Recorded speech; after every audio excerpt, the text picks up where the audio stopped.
What's going on, everybody, and welcome back to another episode of the Get Over Yourself podcast, a podcast that helps you destroy your self-limitations and conquer your dreams. I'm your host, Brandon Davis, and in today's episode of the Get Over Yourself podcast, we'll be discussing the value that you place inside of your life and how you can discover it further. So guys, with all that being said, let's jump into today's episode.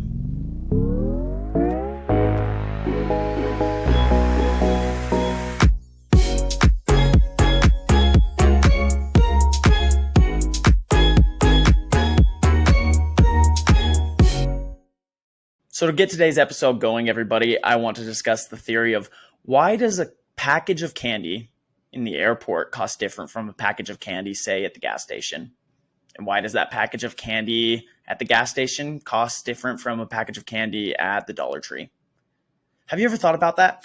So say you go to the airport and you're at one of those little booths and you walk in, you're looking around, you see the beef jerky, you might see like a sandwich or a salad or some little drink. Maybe you get yourself a Sprite or something. Why does everything in that little market at the airport cost so much more? You go buy a bag of Starburst or sour Skittles or whatever it may be, and say normally at the Dollar Tree that's $1.25 or something. At a gas station, that same value, it might be $2.25. But at an airport, it's a whopping $4, $5 for a simple bag of candy. And have you ever thought about why that is? And obviously there's business standards behind that. It's supply and demand. Once you're kind of through TSA checkout, you have to stay in there or else you're going to miss your flight and whatnot. But I want you to picture that theory of value. When you're in an airport, granted, we might not like that it costs so much more money to buy that bag of candy or whatever food you're looking at. The prices might be kind of ridiculous, but we still buy it. Before our flight, we always buy that piece of candy or that chocolate bar. We value it. We want something to snack on during our flight. We want something to drink. We'll pay the premium prices because we're doing something different in our lives that we wouldn't normally do. We're going on a flight. And so with that same concept, you go to a gas station, the prices are marked up a little bit more than they would be at a grocery store, at the Dollar Tree or whatnot. It's because the value is different at different locations. The value to the customer is completely different. And so let's take that same principle and apply it into our lives. So for another example, I want to talk a little bit of value that me and my buddy Dawson had in high school. So me and Dawson, we started up, I'm Brandon Davis, he was Dawson Hoover. And so we started up Davis Hoover Lawn Care. And it was a kind of fun business I ran with him for a while. I think we were juniors in high school, I want to say at the time. I had my truck and I had a lawnmower and he had like weed eating equipment and some gasoline and whatnot. So every Saturday we'd throw all of our tools and whatnot in the back of my truck. And we drive around to different areas in our city of Hemet, California, and we knock on people's doors. And we basically say like, hey, I'm Brandon, this is Dawson. We both go to Hemet High School and we're looking for some extra cash. We want to come and mow your lawn. So we tell people that. And we get the no's, we get the yeses, but before anyone said anything, they would always ask us, okay, well, what do you charge? And us being two high school students, I mean, at the time, I think we were charging like $20 per lawn. And if you think about that, between the gas we're using both in the lawnmower as well as our truck to get out there, we're probably spending just as much in gas, let alone the entire process of us cutting the yard and all the time it would take for everything to get done, weed eating, lawn mowing, cleaning up everything that we left out. And so we heavily undervalued our services. And I remember we started with a couple jobs. And as we were doing the jobs, Dawson told me in the car one time, because I was the salesman for whatever reason. I was always the one who was pitching to the customer, whatever the price would be. And Dawson would always tell me, he would look at me and he'd go, I really think we should charge a little bit more for our prices. And I would always, I don't know. I don't know if people would buy from us. We're just a couple of high school kids. Why would they ever want our services if we charge them out the wazoo? And he'd say, yeah. And we would agree for a while. But then it came back to the issue of we'd start the next house and we were still probably just breaking even. We were basically doing service at that point for all of our costs incurred compared to what we were getting paid. We were probably breaking flat, if not making a deficit in our services. And so finally, Dawson, he speaks out once again, and I appreciate him for doing this. And he goes, we really need to start charging more. And so we start upping our prices a little bit, but still nothing compared to what we should have been getting at the time for our services. And I think the process really hit me after we knocked on one person's door, and I wish I remembered their name, but I remember exactly what they looked like. So we knock on their door and we say, "Hey, my name is Brandon Davis. This is Dawson Hoover with Davis Hoover Lawn Care. We want to come cut your grass," right? We knock on somebody else's door and they answer, and we tell them this, and then they say the same question that most people ask us, and they go, "Okay, how much do you charge?" And once again, I still wasn't charging crazy numbers at this point. Say I raised it to $30 or whatever it may have been. And he looked at us and he goes, "And you'll do that price for both my front yard and the backyard?" And we said, "Yeah, of course." And he goes, "Okay." So we get going, and this job is taking us a while. He's got a big front yard and especially even bigger backyard. Me and Dawson were cutting away. We always gave a great service. We took pride in what we were doing for our customers, but this one took a while. And I remember this specific customer, he had a big dog in the backyard. So we were trying to kind of work our way through all the different dog scat in the backyard. And it was kind of messy back there. And finally, after we're done, this is probably a job that we thought would maybe take an hour, took probably about 2.5 hours. And me and Dawson, we are dead. The guy comes outside and he hands us each a glass of cold water, which was super nice of him. And at this point, me and Dawson are pretty irritated because we know we're getting paid basically nothing for what we just did, especially when we have to pay for the gas and once again split the profits between the two of us. And I just remember after the guy handed us that cold glass of water, he whipped out $60. Not just $60 for between the two of us, but $60 for each of us. We weren't sharing that. He whipped out $60 for the two of us separately. And I remember telling him, no, it was 30 total. And he goes, "What you kids did today brought value into my life." And he said that exact line. And that's why I wanted to bring it up into today's episode. Because he said, "What you two kids did for me today brought value." We cut his grass, which was extremely large at the time. Once again, he had dogs, and so the backyard was kind of nasty.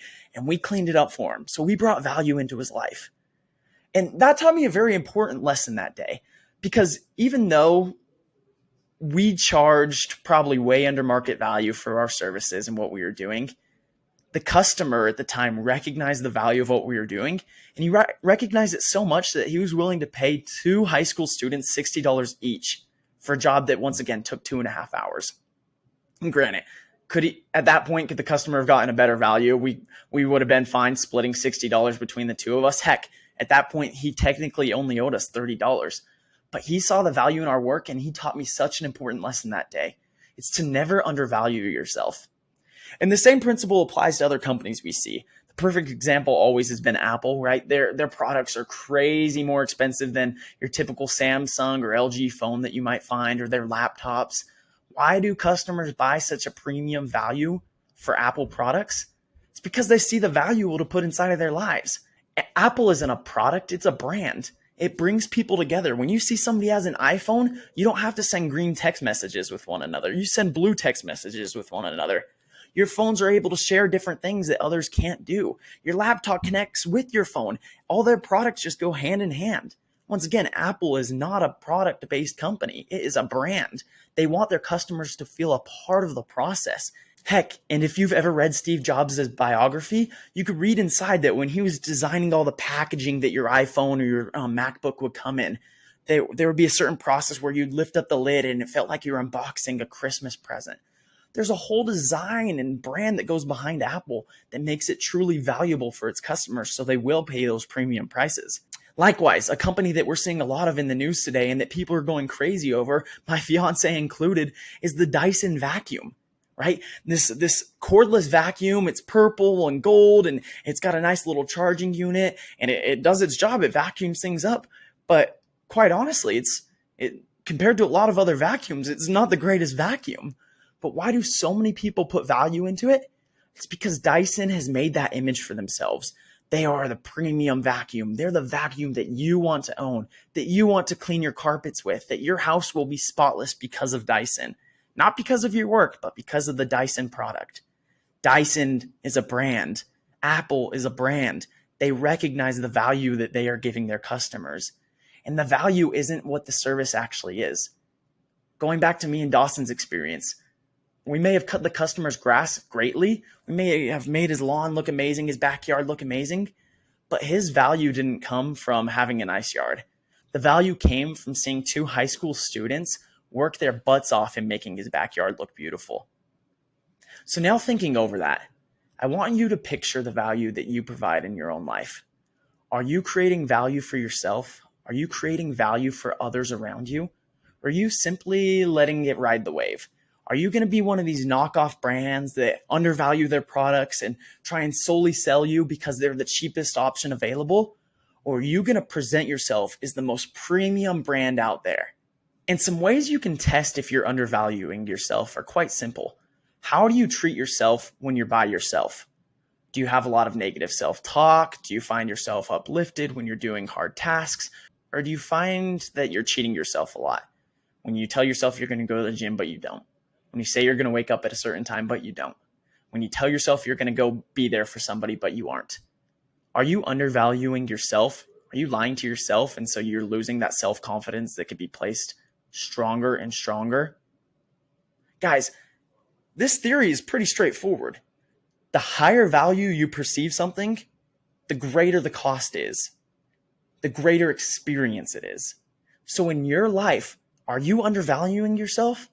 If you were on a shelf, would you be at the Dollar Tree or would you be at the airport?